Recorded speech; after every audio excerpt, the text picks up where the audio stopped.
Dog-headed humans from ancient Egypt, ancient Greece, medieval and Christian times.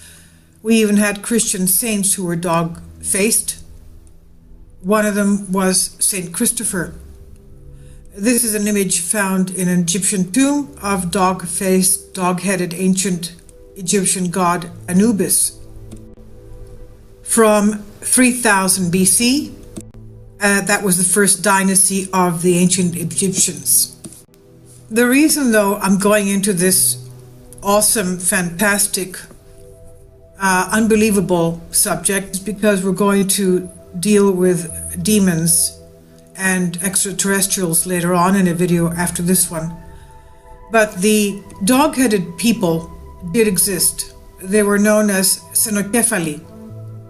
And we even have accounts of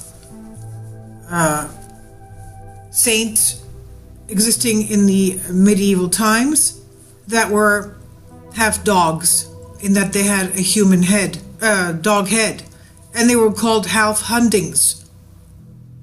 They even existed in Anglo-Saxon England, and they were referred to as wolves' heads. Even tales of King Arthur referred to Xenocephali, and his men fought hundreds of Xenocephalus creatures. Now, we also had in the since the early Christian times and in ancient Greece, stories of Xenocephalus humans. In one of my previous videos on Alexander the Great, he believed that they were Anunnaki Nephilim, a mixture of a hybrid human and extraterrestrial and human and animal, and they were what was called the abominable races.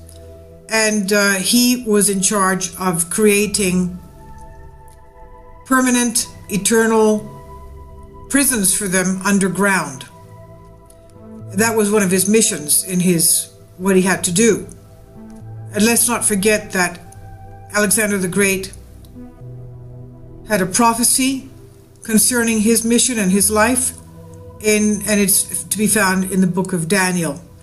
And it was given to him by, of course, Archangel Gabriel, that he would only live 33 years and he would conquer the whole of the known land and, of course, put an end to the Persian Empire.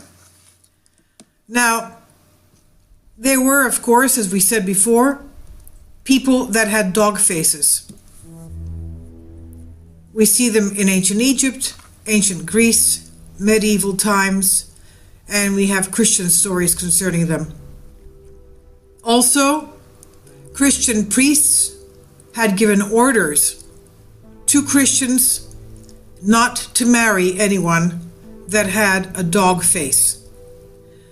And it's not just the dog face, but it's also the profile of a human where the area from the nose to the chin extends much farther out than the forehead. We do see some people like this today. You see that the bottom part of the face from the nose down to the chin is about twice as extended as the upper part of the face from the forehead to the nose, to the bridge of the nose. So they did exist. Unfortunately, when I lived in New York, when I was in my college years, I met a girl that had a dog face. And it was terrible for her because she had already gone through 14 plastic surgeries. Unfortunately, there was not that much that they could do for her. She was a wonderful girl. She was very humble. Of course, she knew that she had this problem with the appearance of her dog head. We all felt very sorry for her, and we really loved her. I mean, we felt sorry for her, but she had an exquisite heart and personality. She cared for everybody as if she was a nothing. Unfortunately, she had this terrible looking face, and they could not really do that much for her with all the plastic surgeries that she had on her. Now, kinocephalos is the Greek word meaning dog head. And we do have, for example, Saint Christopher, who was a dog head. To keep in mind that this is not just mythology, it was actual fact. Reports of the dog-headed races were traced back to Greek antiquity. In the 5th century BC, Greek physician Ctesias wrote a detailed report on the existence of cynocephaly in India, known as Indica. And let's remember that that's where, of course, Alexander the Great had created all the underground prisons for these Anunnaki Nephilim hybrid human types, so that they would not be able to infect and mate with humans. So Greek traveler also Megasthenes claimed to know about dog-headed people in India who lived in the mountains, communicated through barking, wore the skins of wild animals, and lived by hunting. Herodotus of ancient Greece reported claims by ancient Libyans that such creatures inhabit the east of their lands, as well as headless men and various other anomalies.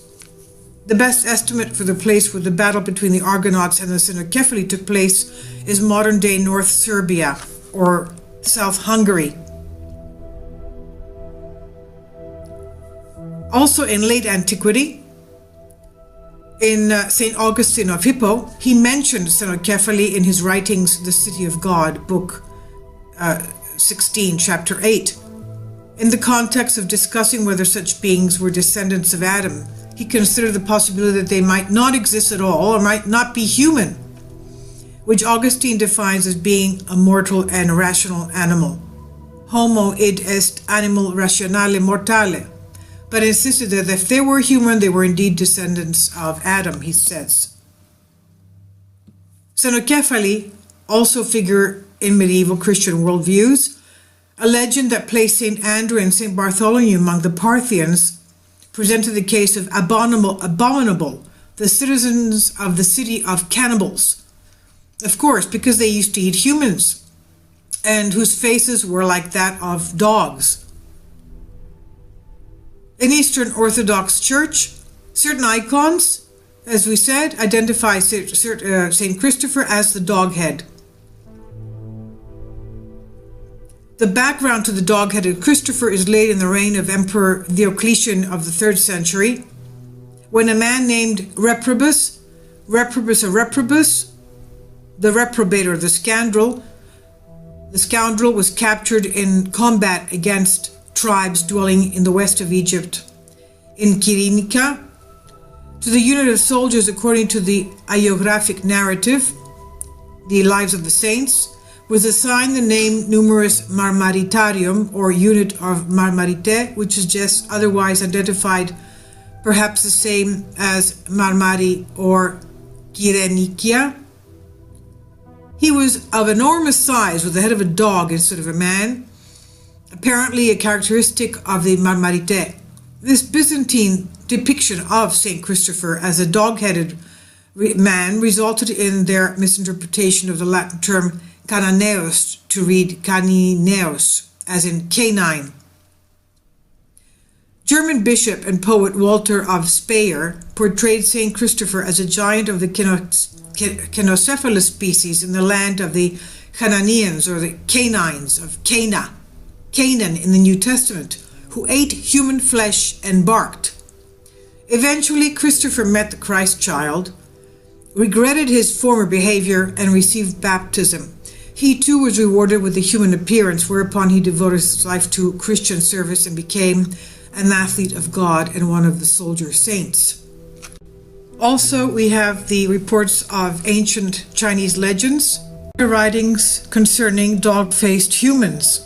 Now, this is totally different than the images I'll show to you now of a Russian Fyodor Yevsechev of 1904. He has a condition called hypertrichosis, which is an overabundance of facial hair.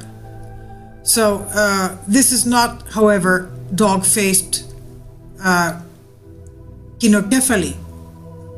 Now I have to talk to you about one of my personal experiences.